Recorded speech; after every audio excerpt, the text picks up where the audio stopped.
श्रीगणेशाय नमः।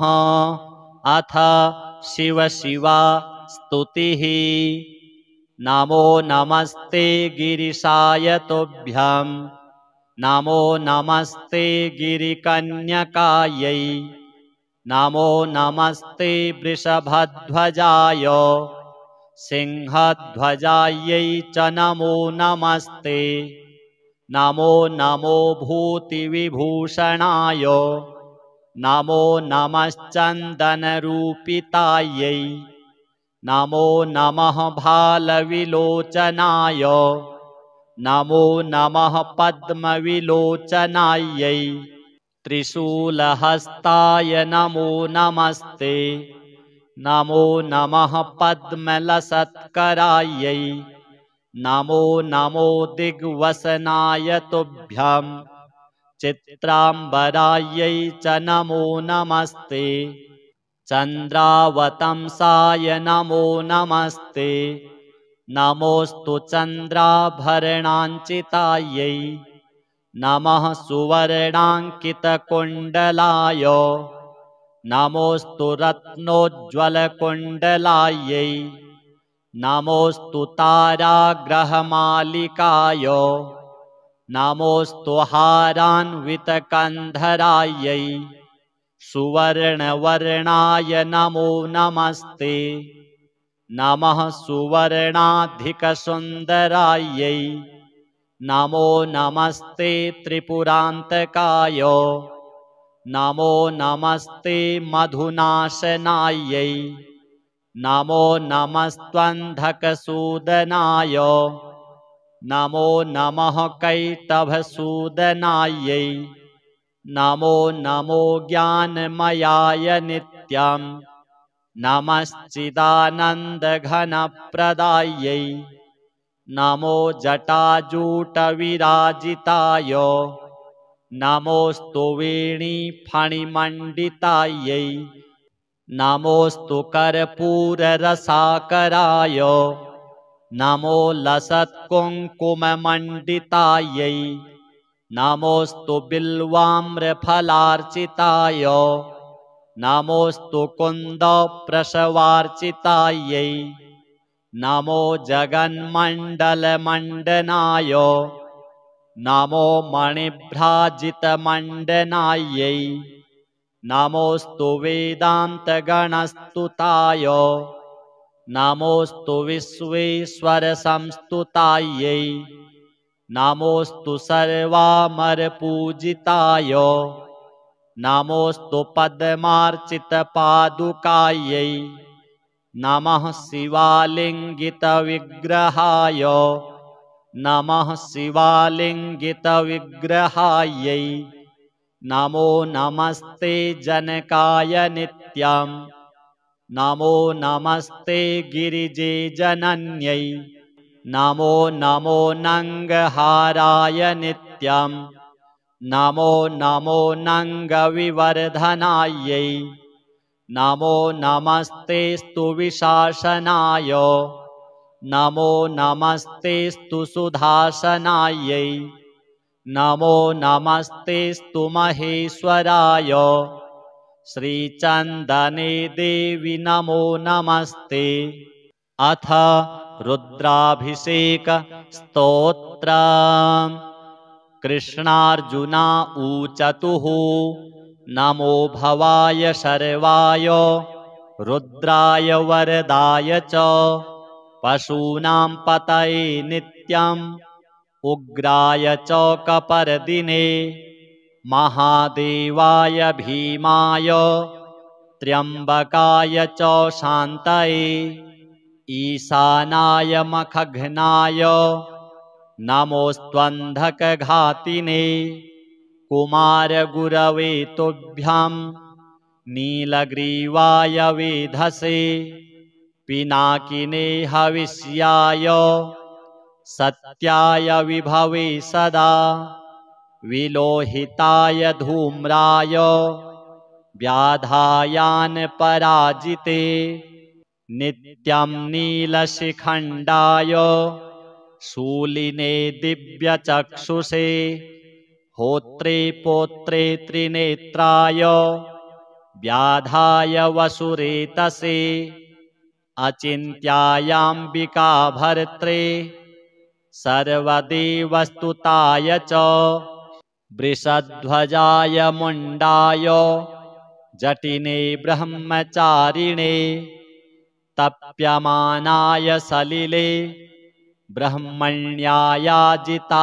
च विश्वात्मने विश्वसृजे विश्वमावृत्य तिष्ठते नमो नमस्ते सेव्याय भूतानां प्रभवे सदा ब्रह्मवक्त्राय सर्वाय शङ्कराय शिवाय च नमोऽस्तु वाचस्पतये प्रजानां पतये नमः अभिगम्याय काम्याय स्तुत्यायार्याय सर्वदा नमोऽस्तु देवदेवाय महाभूतधराय च नमो विश्वस्य पतये पत्तीनां पतये नमः नमो विश्वस्य पतये महतां पतये नमः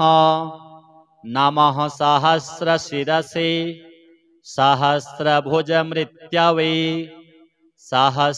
सहस्रनेत्रपादाय नमो शङ्खीयकर्मणे नमो हिरण्यवर्णाय हिरण्यकवचाय च भक्तानुकम्पिने नित्यं सिद्ध्यतां नो वरः प्रभो सञ्जय उवाच एवं स्तुत्वा महादेवं वासुदेवः सहार्जुनः प्रसादयामास भवं तदा ह्यस्त्रोपलब्धये अथ श्री शिवरक्षा स्तोत्रम् अस्य श्री शिवरक्षा स्तोत्रमन्त्रस्य याज्ञवल्क्य ऋषिः श्री सदाशिवो देवता अनुष्टुप् छन्दः श्री सदाशिवप्रीत्यर्थं शिवरक्षा स्तोत्रजपे विनियोगः चरितं देवदेवस्य महादेवस्य पावनम् अपारं परमोदारं चतुर्वर्गस्य साधनं गौरीविनायकोपेतं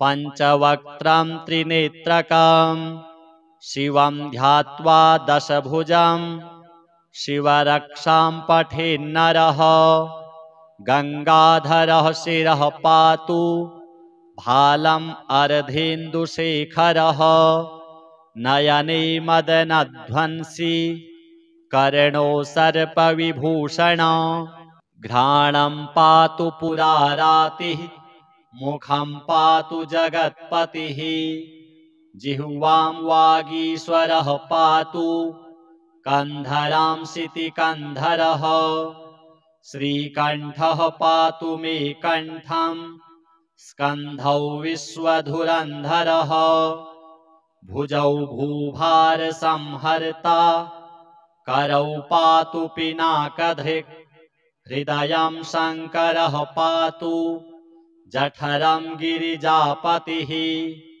नाभिं मृत्युञ्जयः पातु कटिव्याघ्राजिनाम्बरः सखिनी पातु दीनार्तो शरणागतवत्सलः ऊरू महेश्वरः पातु जानुनी जगदीश्वरः जङ्घे पातु जगत्कर्ता गुल्फौ पातु गणाधिपः चरणौ करुणासिन्धुः सर्वाङ्गानि सदाशिवः एतां शिवबलोपेतां रक्षां यः सुकृती पठेत् स भुक्त्वा सकलान् कामान् शिवसायुज्यमाप्नुयात् ग्रहभूतपिशाचाद्यास् त्रैलोक्ये विचरन्ति ये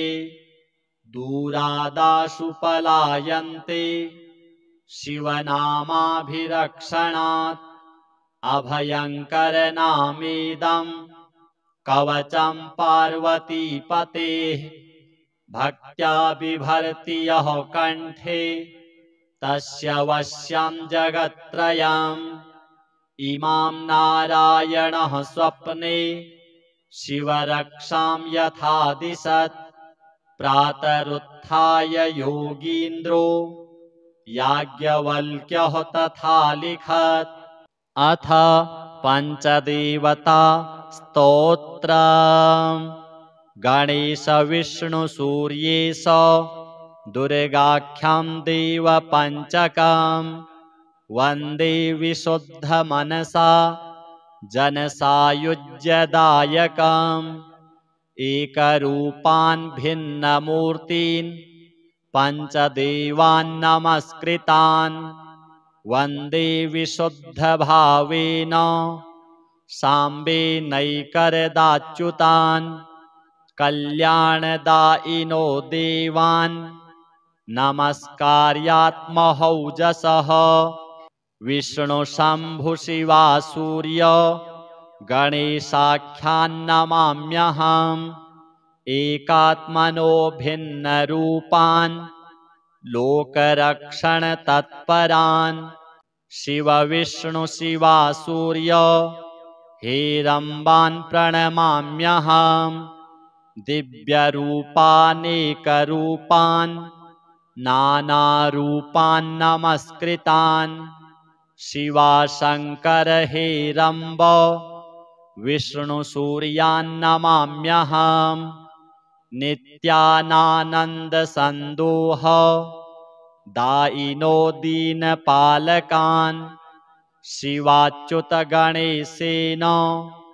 दुर्गाख्यान्नौम्यहं सुरान् कमनीयतनून् देवान् सेवावश्यान् कृपावतः शङ्करेण शिवा विष्णो गणेशाख्यान्नमाम्यहम् सूर्यविष्णुशिवा शम्भो विघ्नराजाभिधान् सुरान् एकरूपान् सदा वन्दे सुखसन्दोहसिद्धये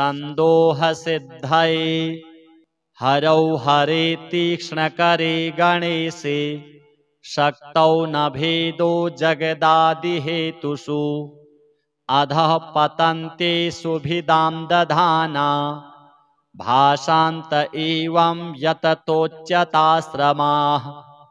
श्री सांब सदाशिव पञ्चदेवतार्पणमस्तु। अथ शिव शिवा स्तुतिः।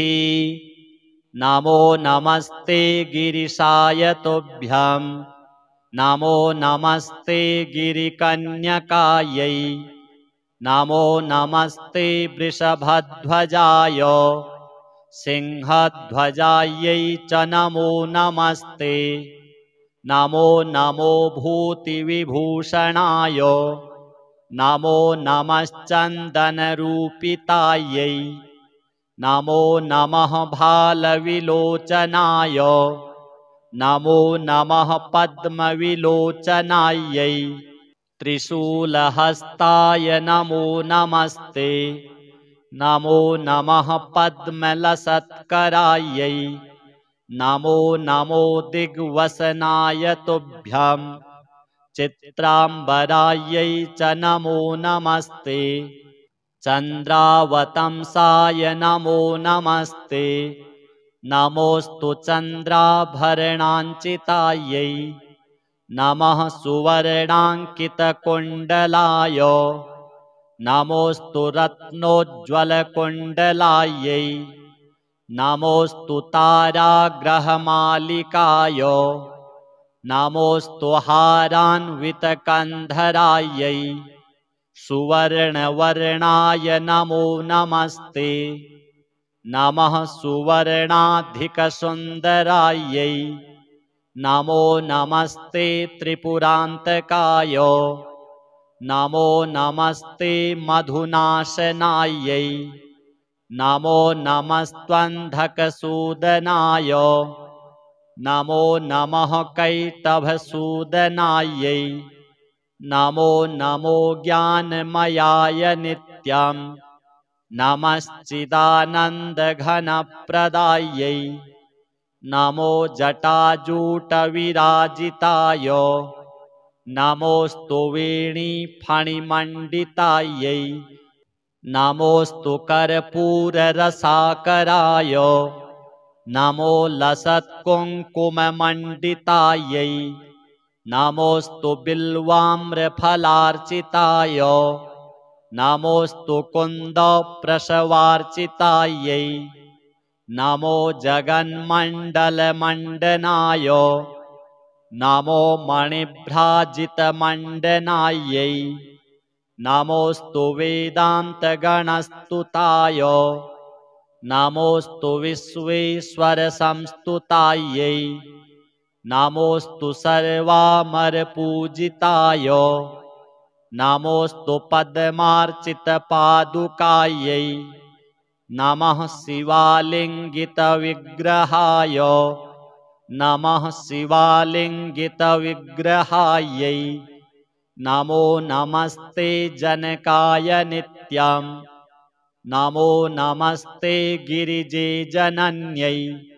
नमो नमो नङ्गहाराय नित्यं नमो नमो नङ्गविवर्धनायै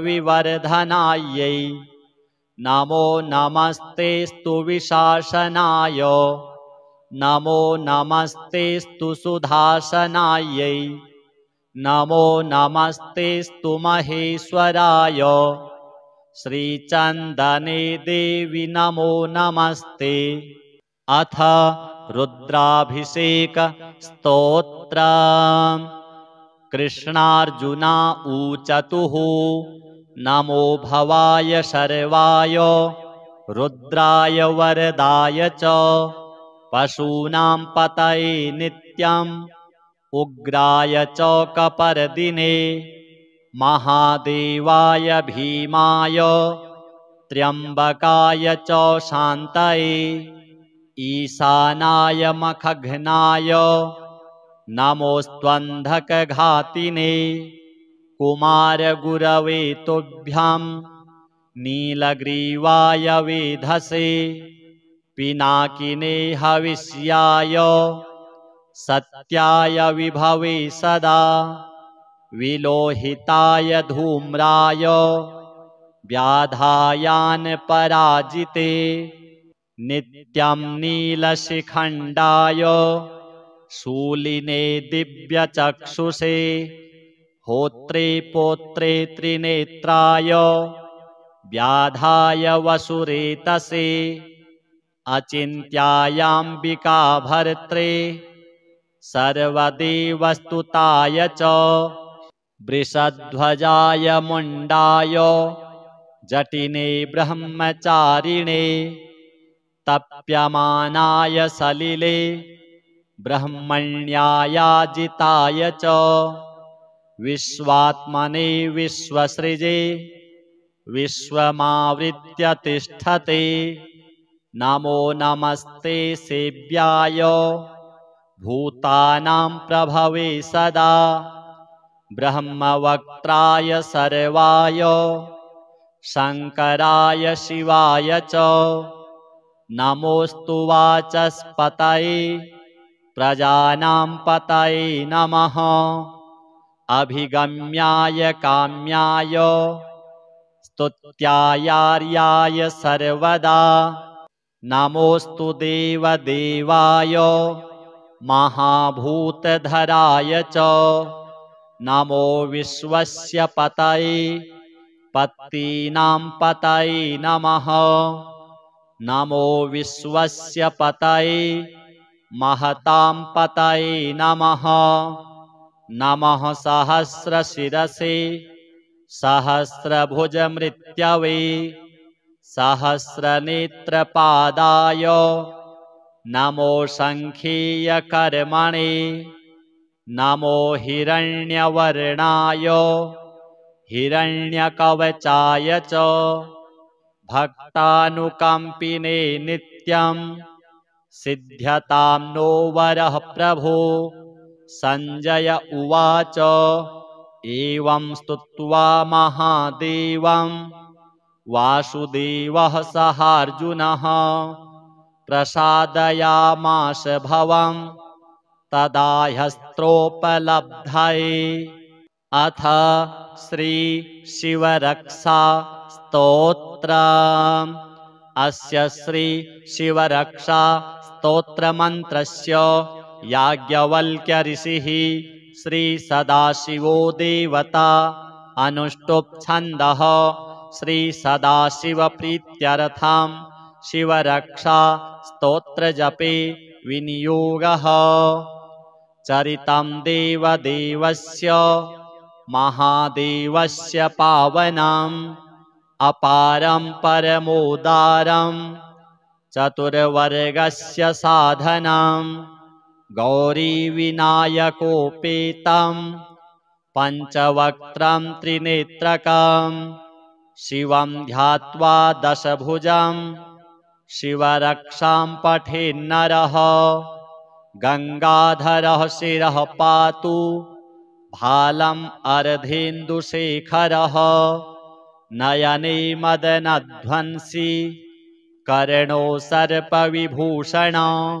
घ्राणं पातु पुरारातिः मुखं पातु जगत्पतिः जिह्वां वागीश्वरः पातु कन्धरां शितिकन्धरः।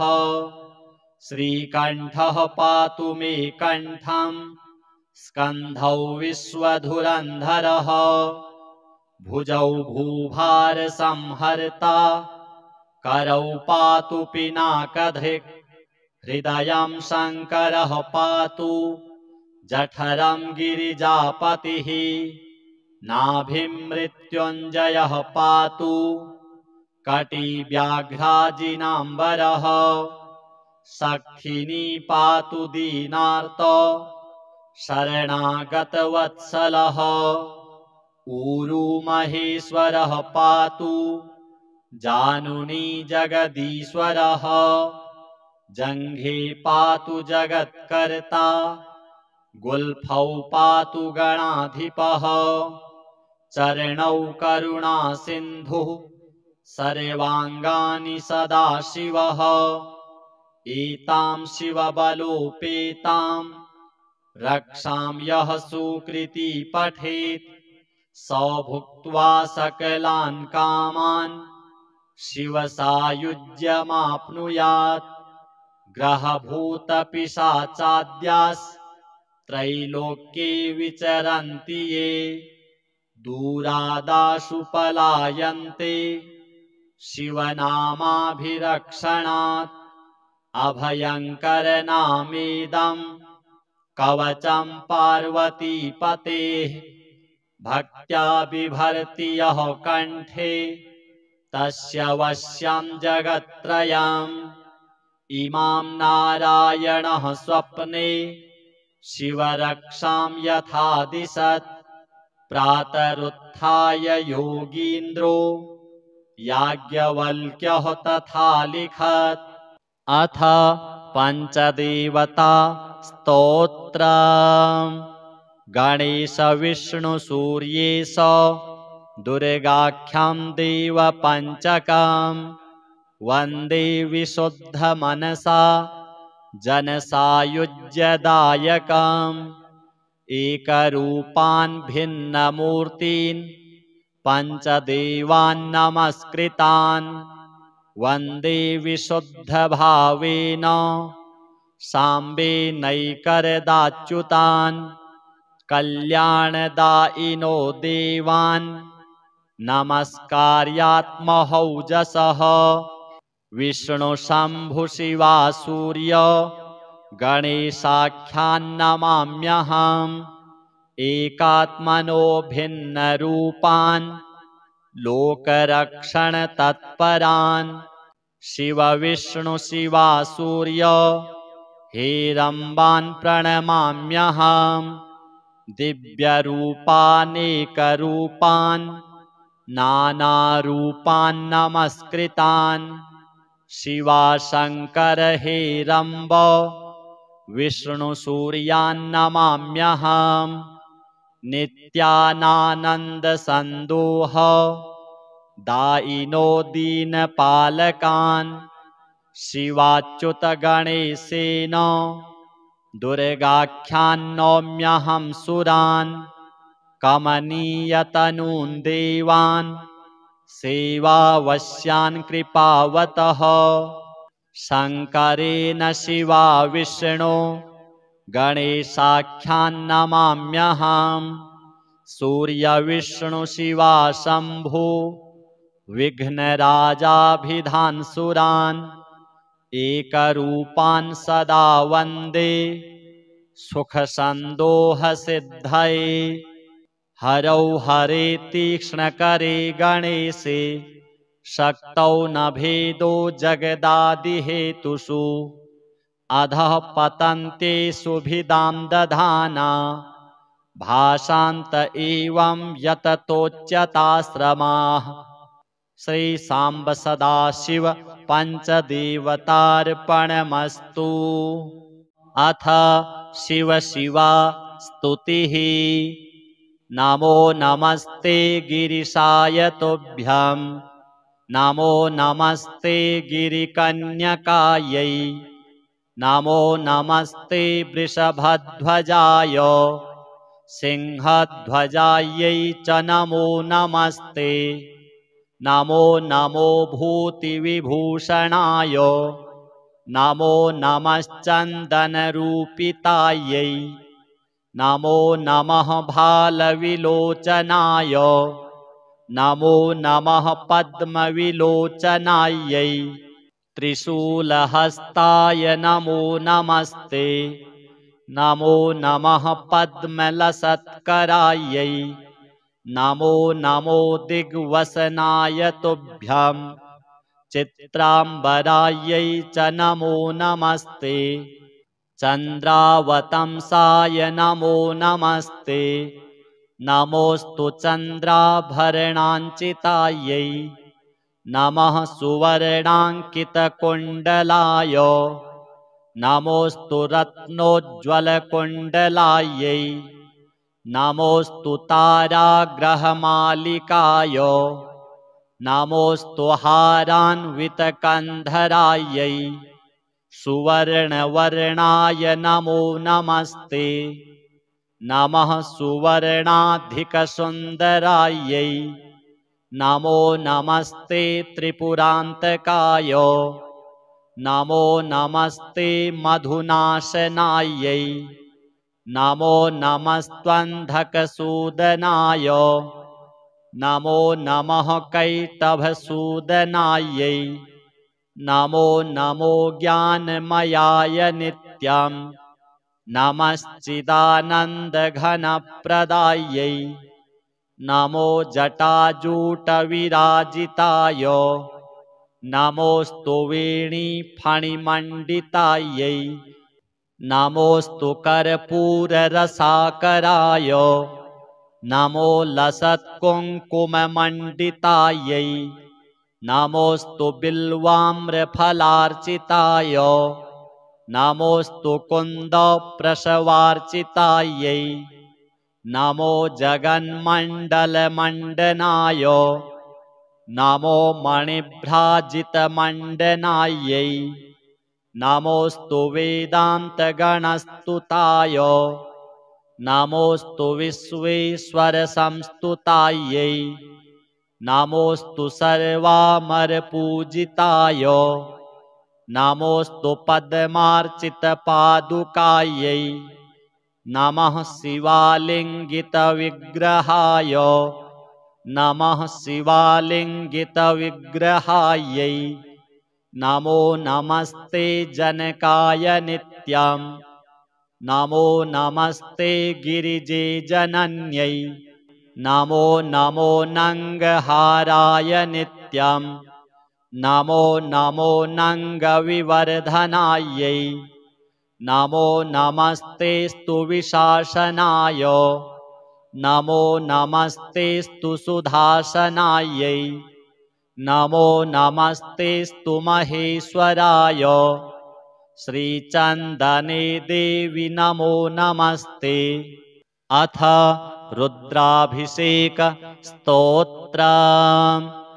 कृष्णार्जुना ऊचतुः नमो भवाय शर्वाय रुद्राय वरदाय च पशूनां पतये नित्यम् उग्राय च कपर्दिने महादेवाय भीमाय त्र्यम्बकाय च शान्तये ईशानाय मखघ्नाय नमोऽस्त्वन्धकघातिने कुमारगुरवे तुभ्यं नीलग्रीवाय वेधसे पिनाकिने हविष्याय सत्याय विभवे सदा विलोहिताय धूम्राय व्याधायान्पराजिते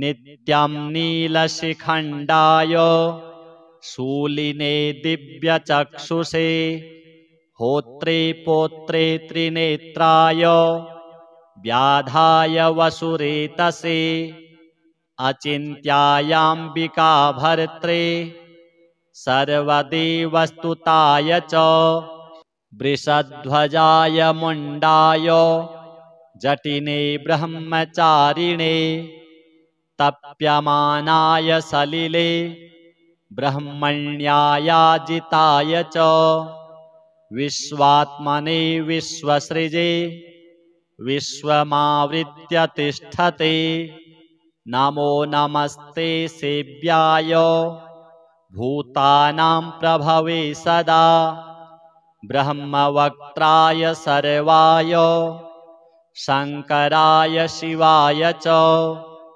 नमोऽस्तु वाचस्पतये प्रजानां पतये नमः अभिगम्याय काम्याय स्तुत्यायार्याय सर्वदा नमोऽस्तु देवदेवाय महाभूतधराय च नमो विश्वस्य पतये पत्तीनां पतये नमः नमो विश्वस्य पतये महतां पतये नमः नमः सहस्रशिरसे सहस्रभुजमृत्यवे सहस्रनेत्रपादाय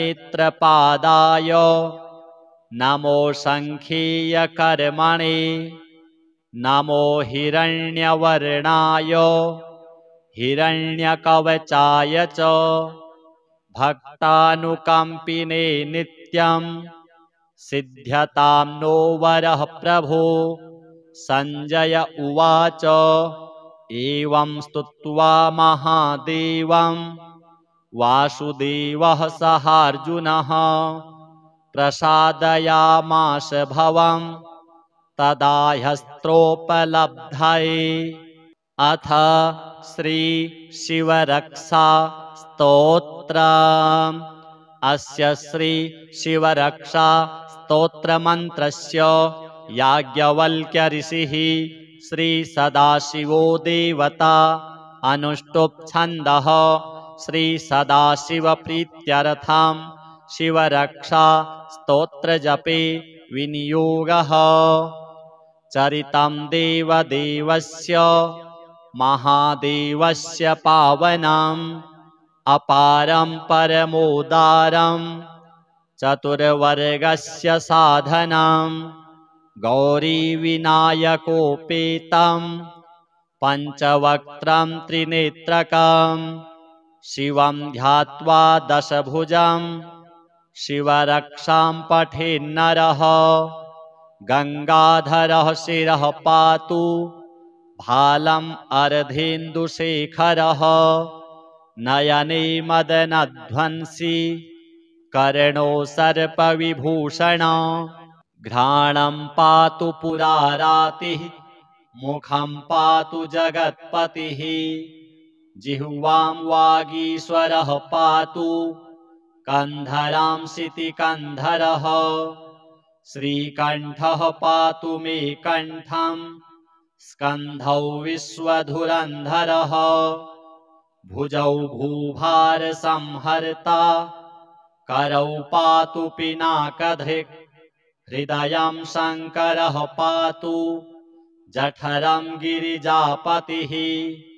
नाभिं मृत्युञ्जयः पातु कटिव्याघ्राजिनाम्बरः सखिनी पातु दीनार्त शरणागतवत्सलः ऊरू महेश्वरः पातु जानुनी जगदीश्वरः जङ्घे पातु जगत्कर्ता गुल्फौ पातु गणाधिपः चरणौ करुणासिन्धुः सर्वाङ्गानि सदाशिवः एतां शिवबलोपेतां रक्षां यः सुकृती पठेत् स भुक्त्वा सकलान् कामान् शिवसायुज्यमाप्नुयात् ग्रहभूतपिशाचाद्यास्त्रैलोक्ये विचरन्ति ये दूरादाशु पलायन्ते शिवनामाभिरक्षणात्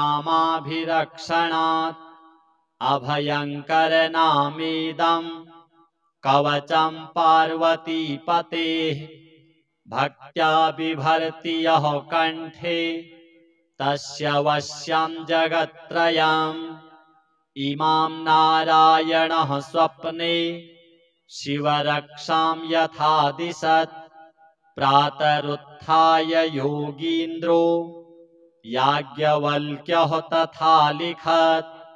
अथ पञ्चदेवता स्तोत्रम्। गणेशविष्णुसूर्येश दुर्गाख्यं देवपञ्चकम् वन्दे विशुद्धमनसा जनसायुज्यदायकम् एकरूपान् भिन्नमूर्तीन् पञ्चदेवान् नमस्कृतान् वन्दे विशुद्धभावेन साम्बेनैकरदाच्युतान् कल्याणदायिनो देवान् नमस्कार्यात्महौजसः विष्णुशम्भुशिवासूर्य गणेशाख्यान्नमाम्यहम् एकात्मनो भिन्नरूपान् लोकरक्षणतत्परान् शिवविष्णुशिवासूर्य हेरम्बान् प्रणमाम्यहम् दिव्यरूपानेकरूपान् नानारूपान् नमस्कृतान् शिवाशङ्कर हेरम्ब विष्णुसूर्यान् नमाम्यहम् नित्यानानन्दसन्दोह दायिनो दीनपालकान् शिवाच्युतगणेशेन दुर्गाख्यान्नौम्यहं सुरान् कमनीयतनून् देवान् सेवावश्यान् कृपावतः शङ्करेण शिवा विष्णो गणेशाख्यान्नमाम्यहम् सूर्यविष्णुशिवा शम्भो विघ्नराजाभिधान् सुरान् एकरूपान् सदा वन्दे सुखसन्दोहसिद्धये हरौ हरे तीक्ष्णकरे गणेशे शक्तौ न भेदो जगदादिहेतुषु अधः पतन्तेषु भिदां दधाना भाषान्त एवं यततोच्यताश्रमाः श्री सांब सदाशिव पञ्चदेवतार्पणमस्तु। अथ शिव शिवा स्तुतिः। नमो नमस्ते गिरिशाय तुभ्यं नमो नमस्ते गिरिकन्यकायै नमो नमस्ते वृषभध्वजाय सिंहध्वजायै च नमो नमस्ते नमो नमो भूतिविभूषणाय नमो नमश्चन्दनरूपितायै नमो नमः भालविलोचनाय नमो नमः पद्मविलोचनायै त्रिशूलहस्ताय नमो नमस्ते नमो नमः पद्मलसत्करायै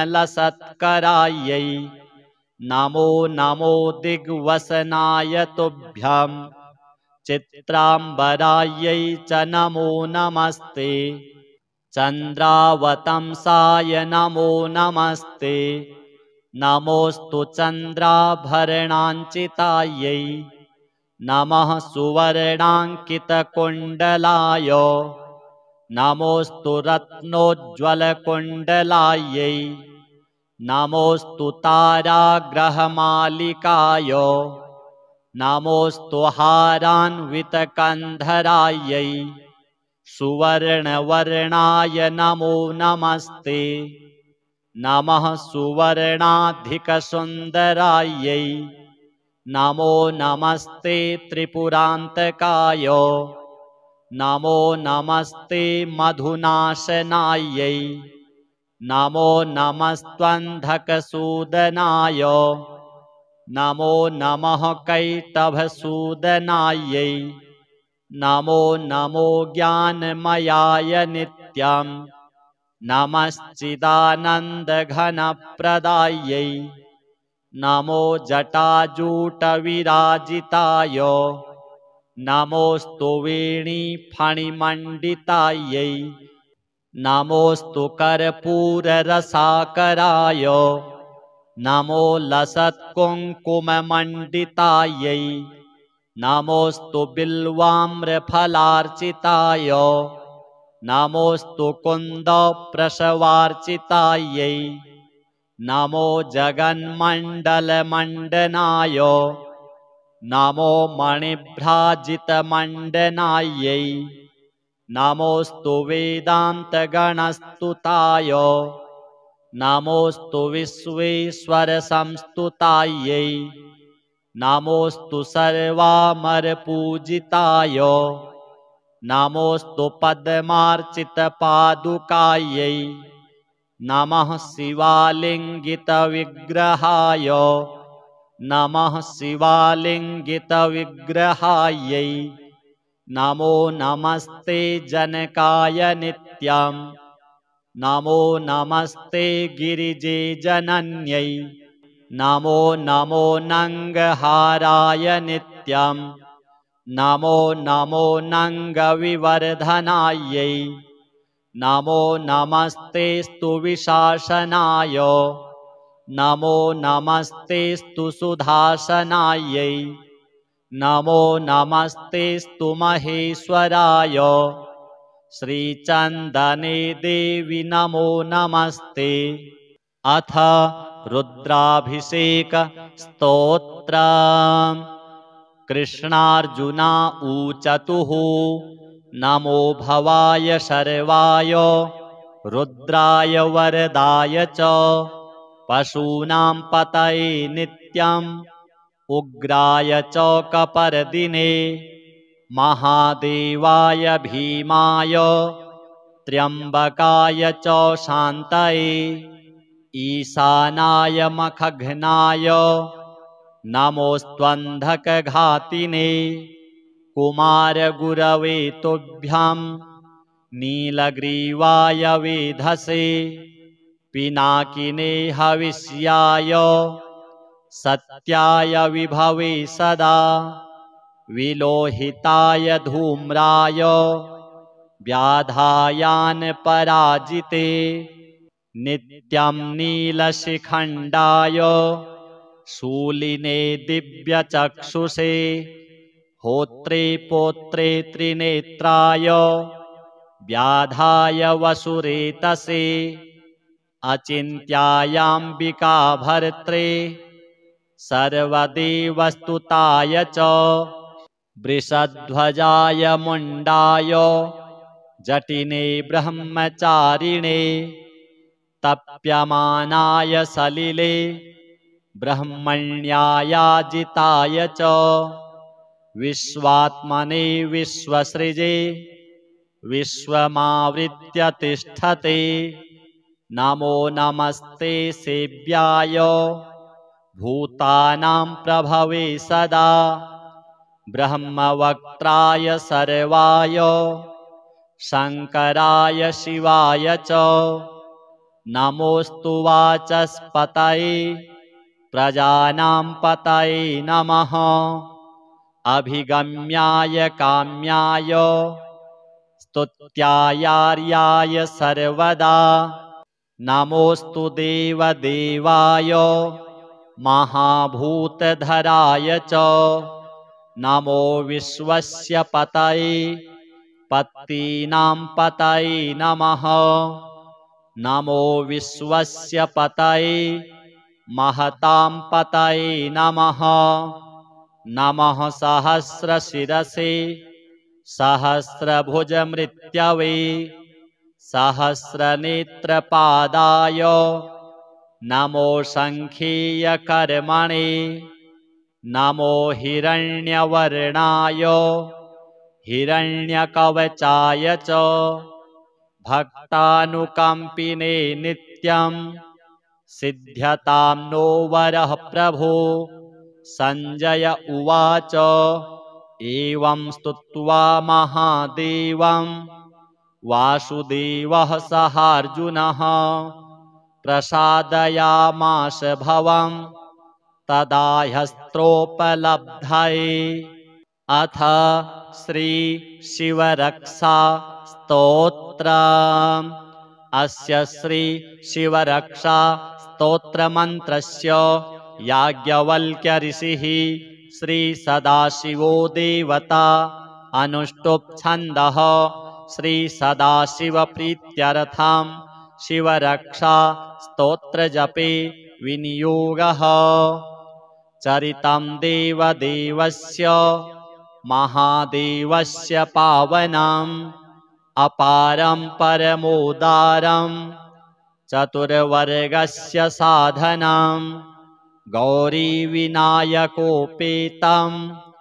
पञ्चवक्त्रं त्रिनेत्रकं शिवं ध्यात्वा दशभुजं शिवरक्षां पठेन्नरः गङ्गाधरः शिरः पातु भालम् अर्धेन्दुशेखरः नयने मदनध्वंसी कर्णो सर्पविभूषण घ्राणं पातु पुरारातिः मुखं पातु जगत्पतिः जिह्वां वागीश्वरः पातु कन्धरां शितिकन्धरः श्रीकण्ठः पातु मे कण्ठं स्कन्धौ विश्वधुरन्धरः भुजौ भूभारसंहर्ता करौ पातु पिनाकधृक् हृदयं शङ्करः पातु जठरं गिरिजापतिः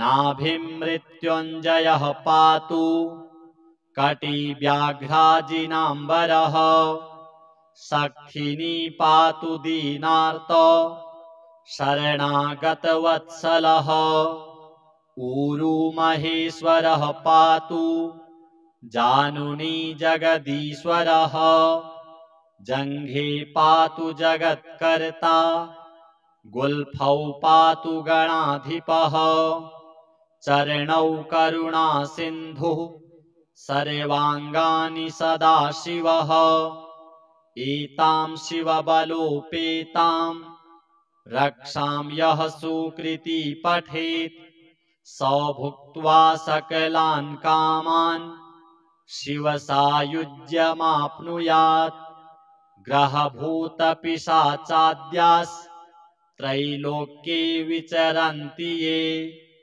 दूरादाशु पलायन्ते शिवनामाभिरक्षणात् अभयङ्करनामेदं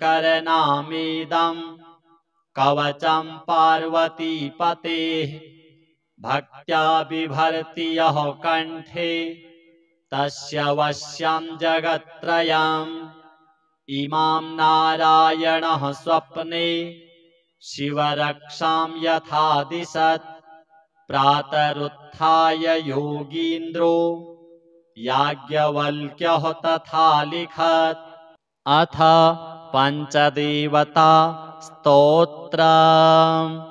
गणेशविष्णुसूर्येश दुर्गाख्यं देवपञ्चकम् वन्दे विशुद्धमनसा जनसायुज्यदायकम्। एकरूपान् भिन्नमूर्तीन् पञ्चदेवान् नमस्कृतान् वन्दे विशुद्धभावेन साम्बेनैकरदाच्युतान्। कल्याणदायिनो देवान् नमस्कार्यात्महौजसः। विष्णुशम्भुशिवासूर्य गणेशाख्यान्नमाम्यहम्। एकात्मनो भिन्नरूपान् लोकरक्षणतत्परान्। शिवविष्णुशिवासूर्य हेरम्बान् प्रणमाम्यहम्। दिव्यरूपानेकरूपान् नानारूपान् नमस्कृतान्। शिवाशङ्कर हेरम्ब विष्णुसूर्यान् नमाम्यहम्। नित्यानानन्दसन्दोह दायिनो दीनपालकान्। शिवाच्युतगणेशेन दुर्गाख्यान्नौम्यहं सुरान्। कमनीयतनून् देवान् सेवावश्यान् कृपावतः। शङ्करेण शिवा विष्णो गणेशाख्यान्नमाम्यहम्। सूर्यविष्णुशिवा शम्भो विघ्नराजाभिधान् सुरान्। एकरूपान् सदा वन्दे सुखसन्दोहसिद्धये। हरौ हरे तीक्ष्णकरे गणेशे शक्तौ न भेदो जगदादिहेतुषु। अधः पतन्तेषु भिदां दधाना भाषान्त एवं यततोच्यताश्रमाः। श्रीसाम्ब सदाशिव पञ्चदेवतार्पणमस्तु। अथ शिव शिवा स्तुतिः। नमो नमस्ते गिरिशाय तुभ्यं नमो नमस्ते गिरिकन्यकायै। नमो नमस्ते वृषभध्वजाय सिंहध्वजायै च नमो नमस्ते। नमो नमो भूतिविभूषणाय नमो नमश्चन्दनरूपितायै। नमो नमः भालविलोचनाय नमो नमः पद्मविलोचनायै। त्रिशूलहस्ताय नमो नमस्ते। नमो नमः पद्मलसत्करायै। नमो नमो दिग्वसनाय तुभ्यं चित्राम्बरायै च नमो नमस्ते। चन्द्रावतंसाय नमो नमस्ते। नमोऽस्तु चन्द्राभरणाञ्चितायै। नमः सुवर्णाङ्कितकुण्डलाय नमोऽस्तु रत्नोज्ज्वलकुण्डलायै। नमोऽस्तु ताराग्रहमालिकाय नमोऽस्तु हारान्वितकन्धरायै। सुवर्णवर्णाय नमो नमस्ते। नमः सुवर्णाधिकसुन्दरायै। नमो नमस्ते त्रिपुरान्तकाय। नमो नमस्ते मधुनाशनायै। नमो नमस्त्वन्धकसूदनाय। नमो नमः कैटभसूदनायै। नमो नमो ज्ञानमयाय नित्यं नमश्चिदानन्दघनप्रदायै। नमो जटाजूटविराजिताय। नमोऽस्तु वेणीफणिमण्डितायै। नमोऽस्तु कर्पूररसाकराय। नमो लसत्कुङ्कुममण्डितायै। नमोऽस्तु बिल्वाम्रफलार्चिताय नमोऽस्तु कुन्दप्रसवार्चितायै नमो जगन्मण्डलमण्डनाय नमो मणिभ्राजितमण्डनायै नमोऽस्तु वेदान्तगणस्तुताय नमोऽस्तु विश्वेश्वरसंस्तुतायै नमोऽस्तु सर्वामरपूजिताय नमोऽस्तु पद्मार्चितपादुकायै नमः शिवालिङ्गितविग्रहाय नमः शिवालिङ्गितविग्रहायै नमो नमस्ते जनकाय नित्यं नमो नमस्ते गिरिजे जनन्यै नमो नमो नङ्गहाराय नित्यं नमो नमो नङ्गविवर्धनायै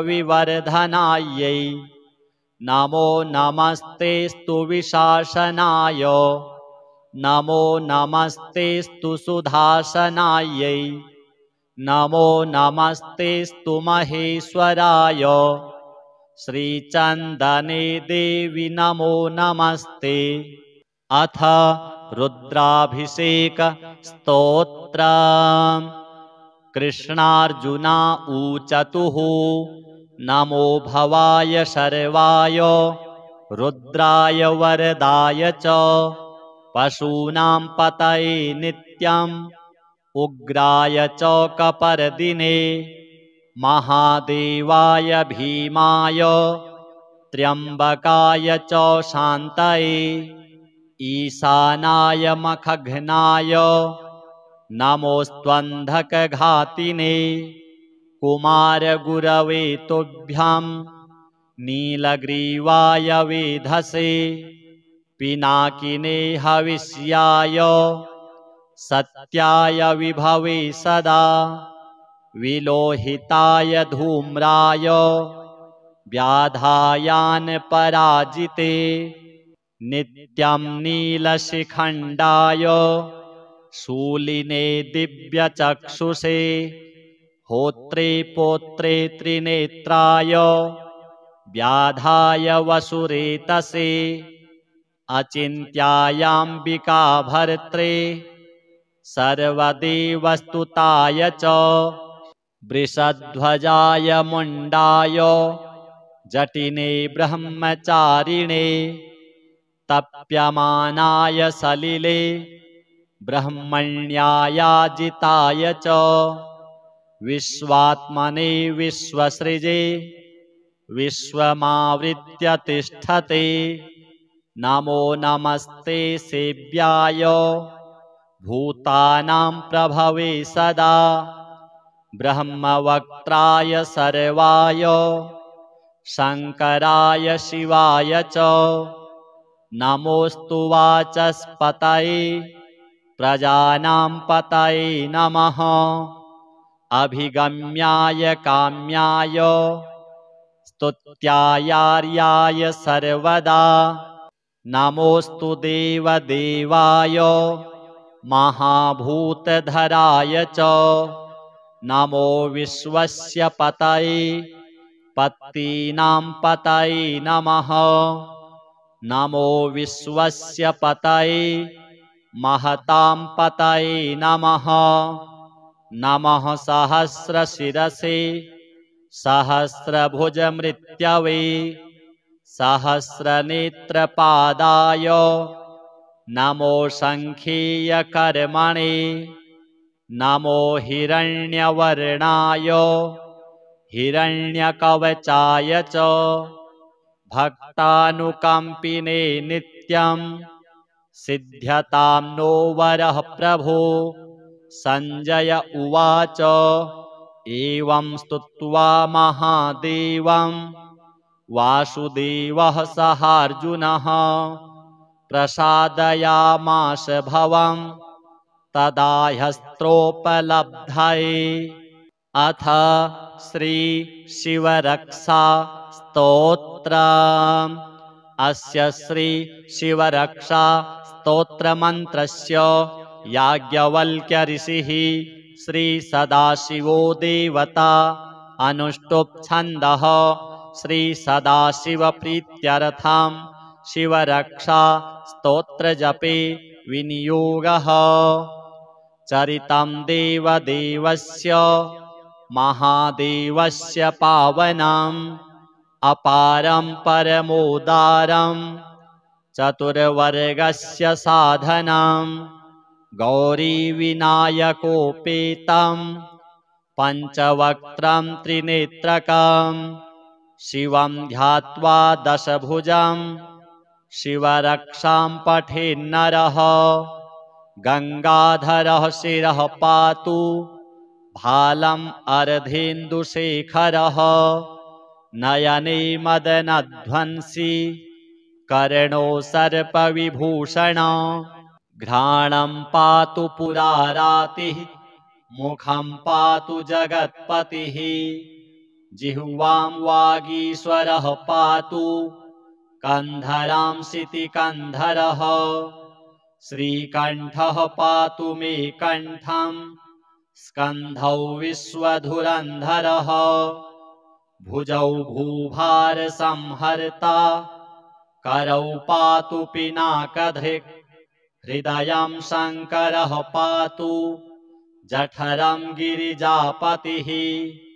नाभिं मृत्युञ्जयः पातु कटिव्याघ्राजिनाम्बरः सखिनी पातु दीनार्त शरणागतवत्सलः ऊरू महेश्वरः पातु जानुनी जगदीश्वरः जङ्घे पातु जगत्कर्ता गुल्फौ पातु गणाधिपः चरणौ करुणासिन्धुः सर्वाङ्गानि सदाशिवः एतां शिवबलोपेतां रक्षां यः सुकृती पठेत् स भुक्त्वा सकलान् कामान् शिवसायुज्यमाप्नुयात् ग्रहभूतपिशाचाद्यास्त्रैलोक्ये विचरन्ति ये